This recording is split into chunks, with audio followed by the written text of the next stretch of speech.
Jeshi la Polisi Kanda Maalum ya Dar es Salaam linaendelea kutekeleza jukumu lake la msingi la kuimarisha usalama na kuhakikisha kwamba usalama unaimarika miongoni mwa raia pamoja na mali zao. Kwa ujumla, hali ya jiji la Dar es Salaam ni shwari na jeshi linaendelea kutimiza wajibu wake wa kuzuia vitendo vya kihalifu hapa jijini Dar es Salaam. Napenda kuwataarifu pia kuwa tarehe 30 mwezi Aprili mwaka huu wa 2026, polisi Dar es Salaam ilifuatilia, ikamhoji na baadaye kumkamata mtu aliyefahamika kwa jina la Mokrin Julius maarufu kama Mazidi. Huyu ni mkazi wa Salasala Kinondoni hapa jijini Dar es Salaam. Huyu alikamatwa kwa tuhuma za kusambaza taarifa za uongo mtandaoni zenye lengo la kujenga hofu na taharuki, kuwa amenusurika kutekwa na mtu asiyemfahamu, lakini uchunguzi wa awali ulipofanyika imeonyesha taarifa zile hazikuwa za kweli na malengo yake ilikuwa ni kujenga taharuki kwenye jamii. Mtuhumiwa huyu Mokrin maarufu kama Mazidi atafikishwa kwenye mamlaka zingine za kisheria kwa hatua zaidi za kisheria. Polisi Dar es Salaam inapenda pia kuwapa mrejesho wa tukio ambalo lilitokea Agosti 19 mwaka 2024 maeneo ya Chang'ombe, Temeke jijini Dar es Salaam.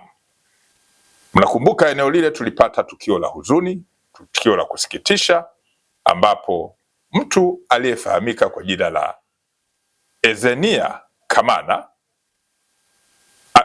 alidaiwa kutekwa. Taarifa za awali zilivyofikishwa kituo cha polisi ilidaiwa ametekwa, lakini baada ya ufuatiliaji siku kadhaa chache ilibainika kuwa ameuawa na mwili wake kukatwa sehemu za mwili na sehemu za mwili yake kutupwa kwenye maeneo ya Ununio, Kunduchi na Tegeta Kinondoni hapa jijini Dar es Salaam. Sehemu za mwili yake zilitupwa maeneo tofauti tofauti na uchunguzi ukabaini kuwa baada ya upelelezi kufanyika, upelelezi wa kina, alikamatwa mpenzi wake ambaye alifahamika kwa jina la Abdalla Musa au maarufu kama Mr. Blue kwa jinsi alivyokuwa akitambulika maeneo yale. Huyu ni mkazi wa Sinza jijini Dar es Salaam. Uchunguzi na upelelezi ulifanyika kwa kina, akapelekwa kwenye mamlaka za kisheria ikiwemo mahakama za hapa jijini Dar es Salaam. Tunapenda kuwaarifu kuwa tarehe 30 mwezi Aprili mwaka huu wa 2026, Mahakama Kuu ya Tanzania Masjala ndogo ya Dar es Salaam, baada ya kukusanya na kusikiliza mashahidi na vielelezo mbalimbali, imemhukumu mtuhumiwa huyo kunyongwa hadi kufa baada ya kupatikana na hatia ya kumuua kwa makusudi mwanamke ambaye alidaiwa kupotea na baadaye kubainika ameuawa na huyu mtuhumiwa. Polisi Dar es Salaam inatoa wito kwa wananchi kuwa na mioyo ya kibinadamu.